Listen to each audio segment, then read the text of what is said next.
Bonjour tout le monde, alors aujourd'hui j'ai décidé de vous parler de l'huile essentielle d'hélicryse italienne, plus généralement connue sous le nom d'Immortelle Corse. Alors, on sent déjà une petite guéguerre entre l'Italie, la Corse.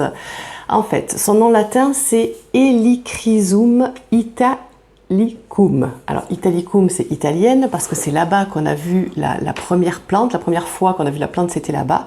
Attention, il existe plusieurs hélicryses, donc fiez-vous vraiment à la dénomination latine.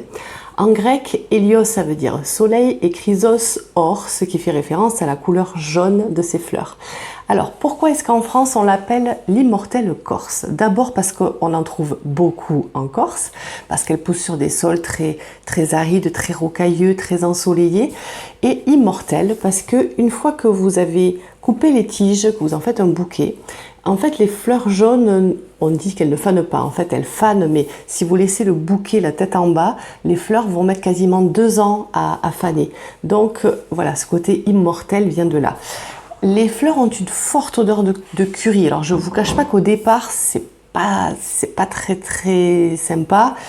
En même temps, on s'y habitue et puis quand c'est efficace, j'ai envie de dire que l'odeur, qu'importe l'odeur. Alors moi, j'ai de l'huile d'Immortelle Corse. Alors oui, c'est un petit peu usé parce que je m'en sers très souvent. Je l'adore. C'est une plante qui est connue depuis plus de 2000 ans. On raconte même qu'au 19e siècle, le bateau de Napoléon, il a été guidé par ce parfum très puissant, très aromatique quand il est entré sur l'île de Beauté. Donc il a été guidé grâce à cette odeur si particulière. En Provence, on l'appelle même l'herbe de curry. Alors il faut le distiller 900 kg de fleurs pour obtenir 1 kg d'huile essentielle.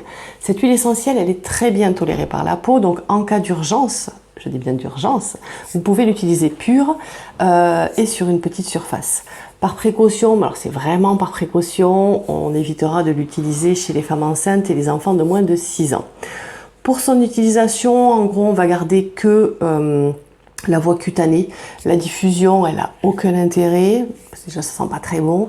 Et la voie orale, c'est très rare de l'avoir utilisée comme ça, sauf quand c'est réservé à une prescription par un professionnel.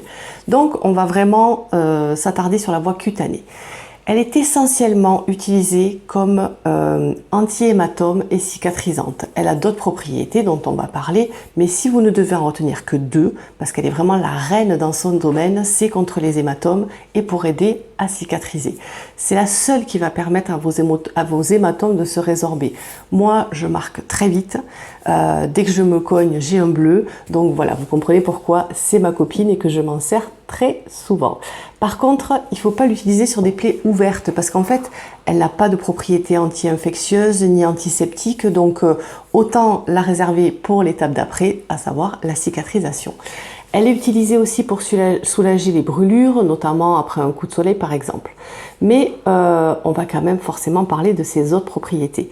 L'immortelle, elle peut être utilisée pour des problèmes de circulation sanguine, des phlébites, des varices, contre des douleurs de type arthrose, arthrite, parce qu'elle est antidouleur et antispasmodique.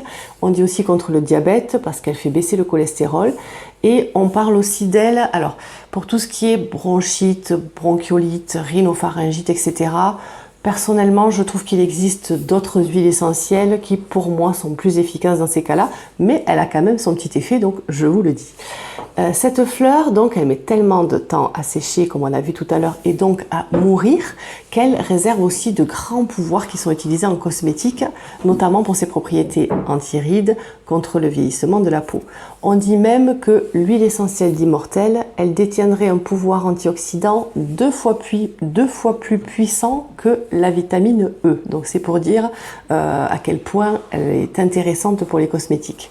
Pour un côté plus psychique, on dit aussi qu'en massant la plante des pieds avec l'immortelle, diluée bien sûr, ça je vous le répéterai, eh bien elle va être utile pour dissiper les bleus de l'âme.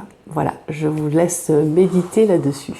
Dans les planches de Sophie, vous retrouvez l'immortelle pour tout ce qui est évidemment anti-hématome avec la carte hématome, la carte entorse foulure pour éviter les bleus, évidemment coups et contusions, pareil pour éviter les bleus. Pour son pouvoir cicatrisant, donc évidemment dans la carte cicatrisation, la carte plaie, mais bon, on est d'accord, c'est dans la phase de cicatrisation. L'acné, pareil, cicatrisation. l'eczéma. La coupe rose, et là on retrouve le côté circulatoire. Les acouphènes en pareil, décongestionnant veineux. Et le diabète, on en a parlé un petit peu tout à l'heure pour son côté anti-cholestérol. Voilà les amis, j'espère que cette vidéo vous a plu. Je vous remercie de m'avoir écouté. N'hésitez pas à aimer, partager, commenter. Et je vous dis à bientôt. Ciao!